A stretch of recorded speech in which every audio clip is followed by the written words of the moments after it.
All right, let's talk about something so fundamental to how we teach reading that you've probably never even thought to question it. I'm talking about A is for Apple, and the pretty shocking reason why it might actually be making things harder, not easier. Let's dive in. I know, it sounds like a crazy thing to say, right? But we're about to unpack exactly why this classic go-to phrase can be so confusing for a kid who's just starting out. And more importantly, we're going to look at a way more effective way to teach these letter sounds, starting with the very first one. So, what is the big deal with A is for Apple? I mean, it seems totally harmless. But here's the thing. When you get down to the absolute foundation of reading, which is something called phonemic awareness, basically the ability to hear individual sounds and words, this one example can create a huge stumbling block right from the get-go. So if you've ever felt that frustration, like, why aren't they getting this sound? You are definitely not alone, and here's the big secret. The word apple is actually one of the hardest words for a child to hear, that pure, short ah sound in. Instead of the clean ah that we want them to learn, their ears pick up a muffled, slightly different sound, and it's all because of one sneaky little culprit in the English language. Okay, it's time to meet the villain of our story today, the schwa sound. You may have never heard of it, but it's the single most common vowel sound in English, and it's the hidden reason for so much confusion. This is why apple is such a problem. So what on earth is a schwa? Well, think of it as the laziest sound in English. It's a default vowel sound. It's that kind of unstressed you hear at the beginning of about or at the end of sofa. It has a habit of sneaking into unstressed parts of words and totally distorting a vowel's true sound. And in the word apple, that first A gets a little bit of that schwa treatment. It muddies the water just enough that it isn't the crisp, pure ah that we're trying to teach. Okay, so if apple is out of the picture, what's the solution? The key is to use what are called anchor words. These are words that show off the letter sound in its absolute purest form. And let me tell you, choosing the right anchor words is the secret to fast-tracking your child's ability to hear sounds, building a much stronger foundation for reading. And this slide just lays it out perfectly. I want you to try this with me. Say apple. Feel how your mouth kind of prepares for that P sound? Now say ant. Hear that? Ant. It's sharp, it's clean, it's right at the beginning.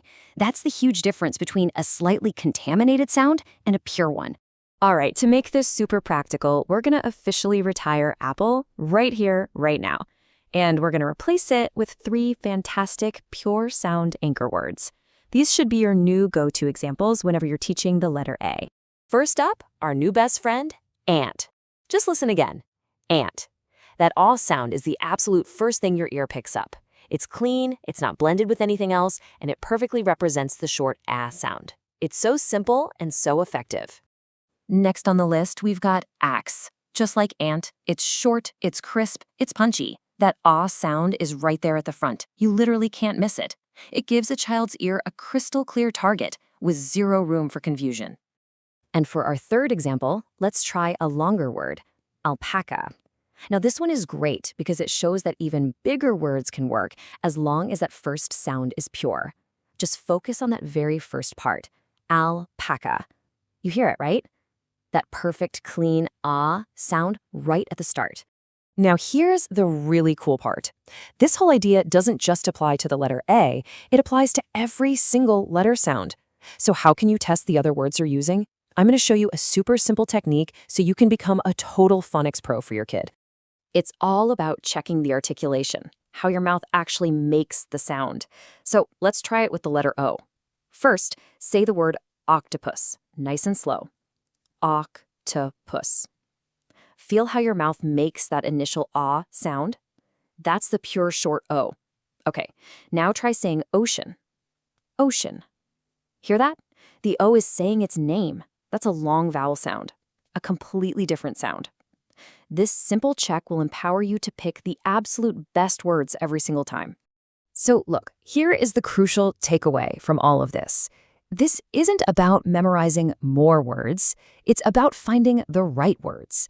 When you choose anchor words that have these pure, clean sounds, you are giving your child the clearest, most direct path to understanding how letters and sounds connect.